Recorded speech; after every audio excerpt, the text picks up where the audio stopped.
2022. What a year that was. A lot of things happened, and apparently in 2023, a lot of things are going to happen again. And for all those reasons, and with this year, 2022. What a year that was. A lot of things happened, and apparently a lot of things are going to happen in 2023. And I would like to use this occasion, the end of 2022 and the beginning of 2023, to share with you a few perspectives and a few lessons I personally had in the year 2022. Those are insights that I got in 2022. Some of them are very deep and philosophical, others are a bit more pragmatic and business driven, but I kept the best for the end. I think you're gonna like particularly the insight number 6. All that being said, let's dive in. The first insight that I got in 2022 is that the obstacle is the way. Because I realized that in life we are in 3 different stages. We're either aspiring to make great things, we are either working on making our vision a reality, and then the third stage, we're either failing and making our vision a reality, or we are succeeding and making our vision a reality. And I also realized that all along the way, it doesn't matter in which stage you are at the moment, the obstacles are present. The obstacles are always going to be there. Obstacles are unavoidable. And I also observed through the people that I saw in real life and the people that I read about and the people that inspired me, that the people who are really successful, people who are really happy and successful at making their vision a reality, those are people not only who know how to handle obstacles, but who also know how to turn the biggest obstacles into the biggest opportunities and use them as a boost for their success. Because yes, obstacles are unavoidable and they're going to be there no matter what. So before 2022, the way I was handling things, I used a lot of this victim mentality, like I saw that life was happening to me. But then I changed a little bit my mindset by looking at those great people who turned these obstacles around. And I realized that actually life is not happening to me, life is happening for me. And whatever happened to me, whether it was in my career or my journey as a YouTuber, my journey as an entrepreneur, my journey as a human being, etc. Whenever a setback was coming, whenever I was seeing an obstacle, I actually saw that obstacle, I started seeing that obstacle as an opportunity to become the person I needed to become to achieve that specific target, that specific goal. If I wanted to become a better boyfriend, for example, and then I was in front of an obstacle, I actually used this obstacle to become a better boyfriend and become the boyfriend I ultimately wanted to be. I changed my perspective about all those obstacles, all those negative setbacks, all those negative shortcomings, and I turned them around into something positive. I mean, right now, as some of you know, I am an entrepreneur. I am very interested in blockchain technology and I want to build specific things in this industry. And 2022 is definitely not the best year for that. And 2023 is not going to be the best year for that because of all the cryptos that are crashing, all the FTX scandal and so on. A lot of people, they would give up at that moment. They would say that the economy is too bad to start a business or to start a startup or to start building anything on the blockchain. But I decided to go forward no matter what, and I start seeing that actually this obstacle, apparently being in a bad market, being in a bad economy, is actually the best thing that could ever happen because I see that there is much less competition at the moment. There is not much less competition now in 2023 than there was before in 2021 when everything was going up and up. And there's less competition to get clients, less competition to get investors, less competition to get strategic partnerships, and so on. So you see, this recession, this bear market in the blockchain industry, that could also be turned around into the biggest advantage. So I will conclude this first insight with the following sentence. And excuse me, maybe it's a bit rude and gross, but I like the sentence because it is a reality. True genius is turning shit into gold. Insight number 2, be fearful when others are greedy and be greedy when others are fearful. Some of you may have recognized this famous quote from Warren Buffett. And I already knew that quote before from Warren Buffett, but I didn't really get to experience it as much as in 2022. Because as you probably know, in 2021, everything was going up like crazy. The stock market was going up like crazy. Cryptos were going up like crazy. We had the whole NFT mania that was going on. And yes, everything was going perfect apparently in 2021. And I remember I was looking at everything in 2021 and I decided to stay out of the market completely in 2021 because the valuations were just ridiculous. You know, everything was so expensive and people were just over optimistic. You know, you could see the whole crowd of investors being overly optimistic and driving the prices like crazy. And I could see my personal friends, you know, getting into crypto, getting into the stock market for the first time in their lives because everything was going great. They were in complete euphoria. You know, Mr. Market was in complete euphoria. And people were getting on board at that moment when everything was going great and everybody was euphoric. And then 2022 came by, the war in Ukraine came by, you know, inflation went up, the interest rates started going up and up, and everything came crashing. The stock market came crashing. I think like the Dow Jones, it lost more than 20%. The Nasdaq lost more than 30%. Bitcoin lost like something like 60% of its value, and other cryptos, you know, they lost 90% of their value or even more than that. So all the people who came into the game when everybody was greedy, when everybody was euphoric, they got completely slaughtered. They got completely crushed by 2022. And it's pretty sad because I saw a personal friend of mine who got completely crushed in 2022. And it's exactly at that moment where the smart investors, the intelligent investors get into the game. Because I could see in October, November that everything was crashing down and we could see so much bargains in the stock market. And for example, companies like Meta or Facebook or Intel or Amazon or these kind of things that were selling for half of their price or 60% for a 60% discount. So you see, the best thing you can do as an investor at the end of the day is to just stay out. When everybody is in la la land, when everybody is so euphoric, you just stay out of the market. And when everybody is depressed, when Mr. Market, the bipolar investor, gets completely depressed, that's when you get into the market and you buy everything at a bargain price. That's it. That was my little financial insight from 2022. Insight number 3, the man or woman with a purpose is unstoppable. I say that because I saw a statistic the other day in an article, I don't remember where exactly, that really shocked me. It showed the percentage of people who consider themselves as happy by country. And, for example, they said that 70% of the people in a certain country were happy. So it means that this country as a whole is happy and so on. And you would expect, logically, that people who are in rich countries, people who have all the comfort imaginable, they have their food that is completely guaranteed, they have a shelter that is guaranteed and so on. You would think that those people living in the richest countries, they would be the happiest people on planet Earth, right? Wrong. It's not the case. One of the happiest countries that they showed in that study was Nigeria, with 78% of the people who reported to be happy. Nigeria, this country that has so many issues and so much poverty. And at the same time, countries like the US, Canada, France, South Korea, Japan, all those countries that are so rich that have all the comfort imaginable, their people, only 20, 30, maybe 35% of the people reported themselves to be happy. Can you imagine that? People in poor countries report to be much happier than people in rich countries. And I have my own little explanation for that.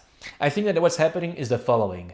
People in poor countries, people who are living in poverty, they have an emotionally compelling purpose to pursue, namely to get out of poverty, right? Makes sense. They have this very strong goal and they're pursuing this strong goal. And the fact of having a strong goal to pursue makes them happy. Unlike the people in rich countries where most of people, or not most people, but a lot of people, they don't have a clear purpose. They don't have an emotionally compelling purpose to pursue. And as a result, they are unhappy because us, humans, we need a purpose to be alive. We need a purpose to feel alive, as Viktor Frankl said. The fact that so many people don't have a purpose in rich countries might explain why there are so many people taking antidepressants in rich countries. And I can also relate that with my own personal life. So now I'm going to get a bit personal, but whatever. When I was doing my studies, I was a very happy person. I was very happy when I was doing my studies because I had a strong purpose, a strong emotionally compelling purpose to pursue, which was namely to get my diploma, to finish my studies, right? But when I was nearing the end of my studies, when it was pretty clear that I was going to finish my studies, get my diploma, and when I was doing an internship by the end of my studies, I was feeling very not happy. I was feeling pretty unhappy because this purpose that I had for all those years was starting to wane because it was nearing the end. So this purpose was slowly dying. I was slowly achieving this purpose. And I didn't really see a purpose to replace the old one. And I felt this existential vacuum, as Viktor Frankl would said. And it's a very terrible place to be in. And it took me quite a while. It took me quite a lot of soul searching to find another emotionally compelling purpose to pursue, which was, for example, this YouTube channel or my professional career at the moment or my entrepreneurial journey. All those things, they constitute really this emotionally compelling purpose that I'm pursuing every single day. And that made me, again, a very happy individual, a very driven individual. So you see, I could relate with my own life, what it's like to have a purpose and not having it anymore. And the problem is that a lot of people, they have a purpose, then they don't have it anymore because they achieve it and they don't have anything else afterwards. So they are in this existential vacuum and that makes them totally miserable. So that's why I say that the man or the woman that has a purpose is unstoppable. By the way, if you want to know more about purpose, I made an entire video just about that, taking the example of Viktor Frankl, right there. Yes, it's totally an advertisement for my own channel.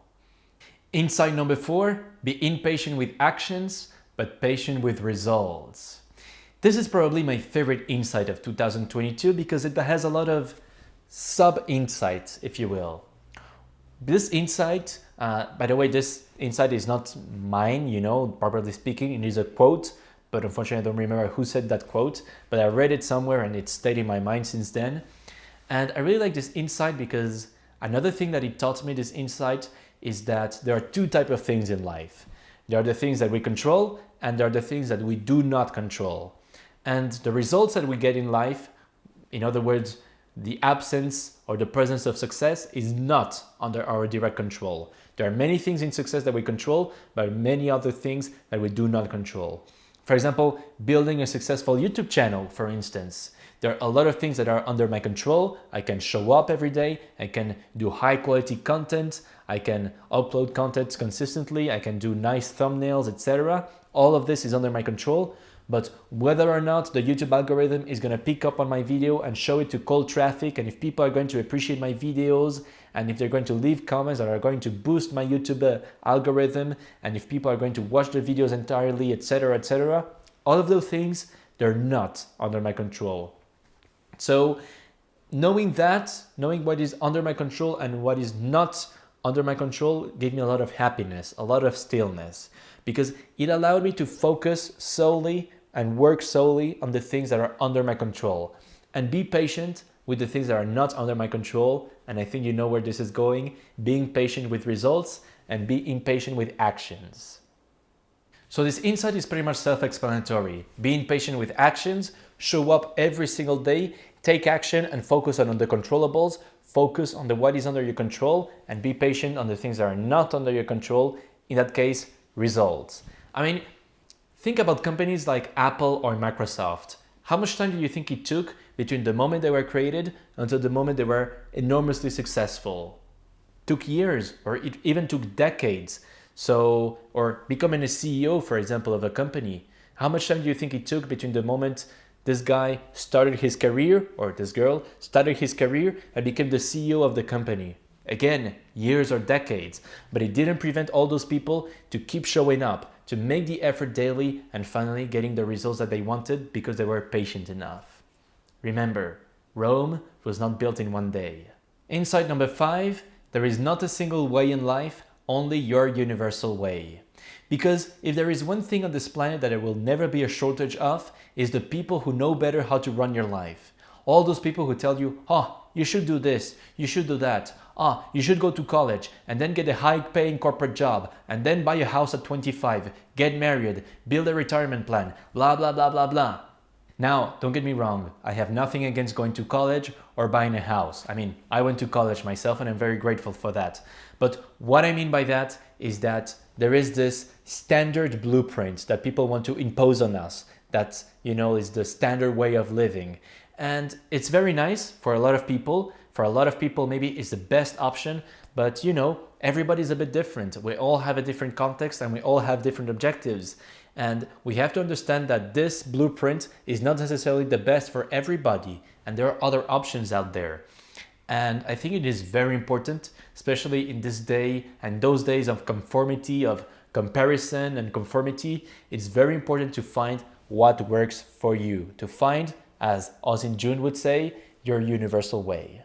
By the way, a little shout out for Ozin June. She started her YouTube channel a few months ago and there are a few videos that are very high quality. I recommend you to check that out immediately. But also make sure to check her out on Instagram and to check out her podcast. They're really high quality. And also Ozin June is also my girlfriend in my personal life. And she is the one who told me the story, who actually taught me the idea of finding your own universal way. So a very, very valuable lesson and a very valuable insight for 2022. Now, back to the insight, back to your own universal way. I remember back in 2020, I was in Geneva and I was finishing my studies. And, I wasn't very happy with where I was living. I wasn't very happy with Geneva in itself. I wanted to move. I wanted to move to the city of Zurich.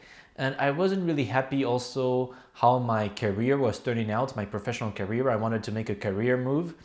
And at the same time, on top of all of that, I wanted to start some entrepreneurial activities, among other things, this YouTube channel. I hadn't launched this YouTube channel and I really wanted to start making YouTube videos.